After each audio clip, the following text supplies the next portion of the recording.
Hello, I'm Henriette from Pro Strings. In my teaching practice, I sometimes get asked by students how to play staccato on the violin.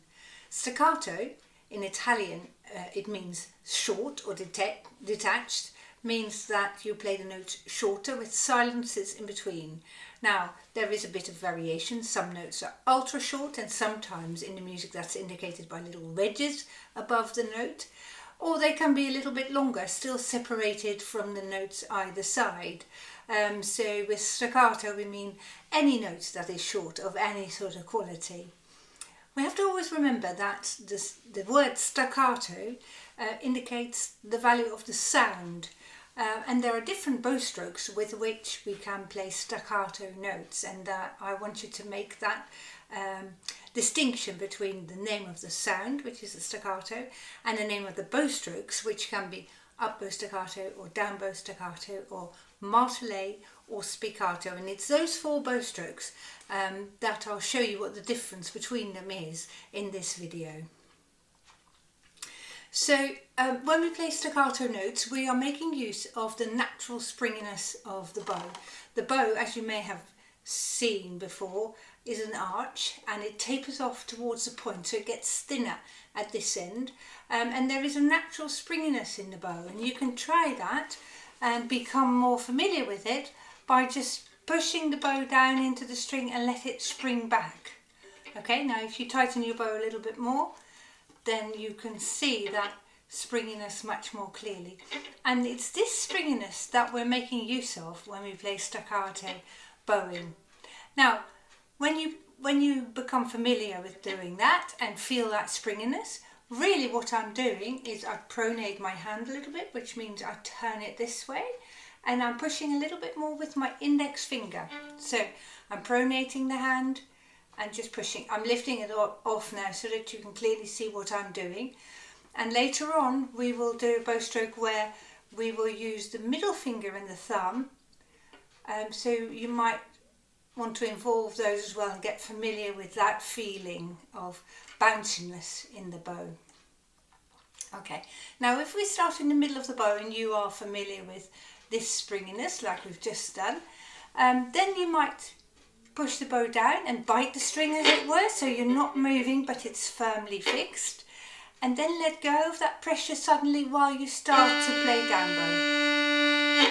And then you might push your finger down again so that you stop the bow and you feel that springiness at the point, and you feel that actually at the point the bow is not as springy as in the middle.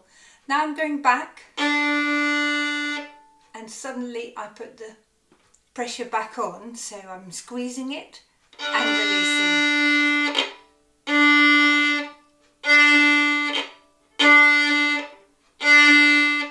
When you do it like that. Now eventually, when you move the bow a little bit faster, up and down, that turns into a martelé bow stroke.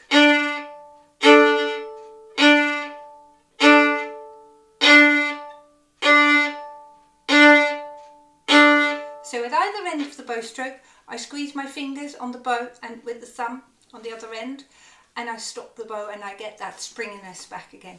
And this is a martelé bow stroke played in the upper half of the bow. You can sometimes use that, and we'll come to when to use each bow stroke towards the end of this video.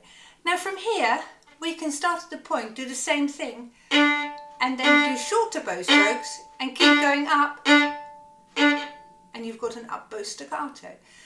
And I can do down bow staccato as well.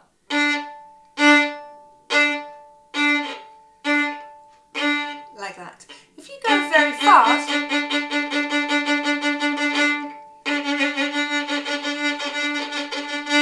you see there are a couple of examples on the internet where some people do it very, very fast and you can barely hear it anymore, but for you can start it like this, and that would be very productive in practicing your up bow or down bow staccato like that. Now a different bow stroke where the bow did not start on the string, because you may have noticed in martelé and the up and down bow staccatos the bow is already on the string before we start our bow stroke, but the sort of more flying staccato is when we play spiccato, and this time the bow comes from the air and and then bounces into the string, like that. So that is the difference. Martelé and up and down bow staccato, they all start with the bow on the string already from the outset, and the other bow stroke spiccato comes from the air and then goes into the string. Spiccato is played at the balance point of the bow, so therefore to find out where the balance point of the bow is, you might want to just find it out, and it's slightly different on each bow. I've got several different bows and the balance point is slightly different on each one of them. I can even go a little bit more, actually it's about there, where the bow can be perfectly balanced on one finger. There it is, it moves a little bit because I'm talking, but that's where the balance point is, and that is where the bow is made to bounce the best. So that's where you want to hit the string once you play your spiccato bowing. Now I always say to my pupils, spiccato bowing has got three main ingredients. The first one is to be exactly at the balance point. The second one is that your fingers have to be really floppy when you play. I'll show it to you. Like that. Because the fingers are going to be your shock absorbers.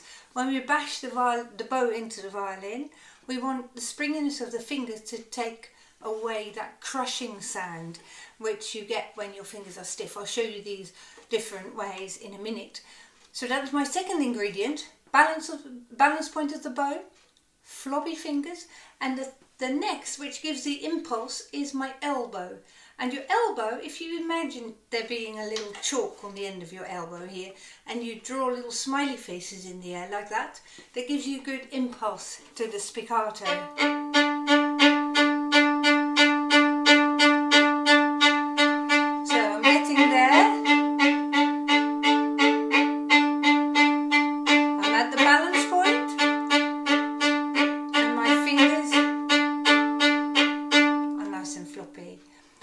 So you can see these notes all have got little spaces between them. They're not legato, not smooth together, but they have got little rests in between. Okay, if I forget about my flexible fingers and my fingers are stiff, you get this sort of sound.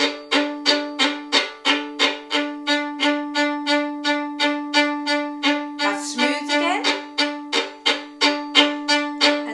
Crunchy sound that is not nice at the beginning of each bow stroke. So the more flexible your fingers are, the better, the more mellow your spiccato is going to be.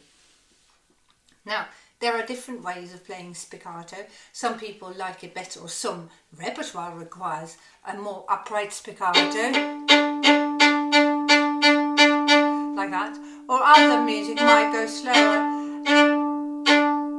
And you might decide to have that bottom of your arch where the bow comes down, to have it a little bit longer, so the moment when your bow touches the string is a little bit smoother, and that's down to personal taste and the style, depending on the style of music.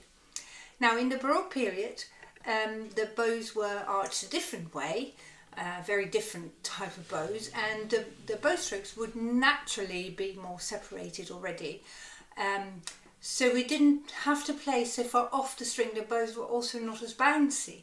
Okay, so in Baroque period, you would not play spiccato at all because you can control the bow, and the bow strokes would naturally already be separated. So you play mostly the martelé, and it's not until a bit later, sort of later Mozart, where you want quicker and shorter notes, where it becomes more appropriate, and nowadays people play more spiccato rather than martelé. But anything in the way of Baroque music, you would not use spiccato at all. If you aim for a sort of more authentic performance, that is. I'm sure I'm going to get a whole lot of criticism when I say it like that, because that is only a very rough idea of how you use martelé as opposed to spiccato. But if you steer clear of spiccato in Baroque music, you're already well on your way of playing with a good style. Much is also down to personal taste. Some people play most things off the string, and others prefer much more keeping the bow on the string, just to get more fluency, more smoothness in your playing, and that is completely up to the player. And all of these bow strokes, how short exactly is short is down to personal taste and style and period as well. I hope this has helped you a little bit. Let me know if you have got any questions, and do, as always, subscribe to the channel if you like.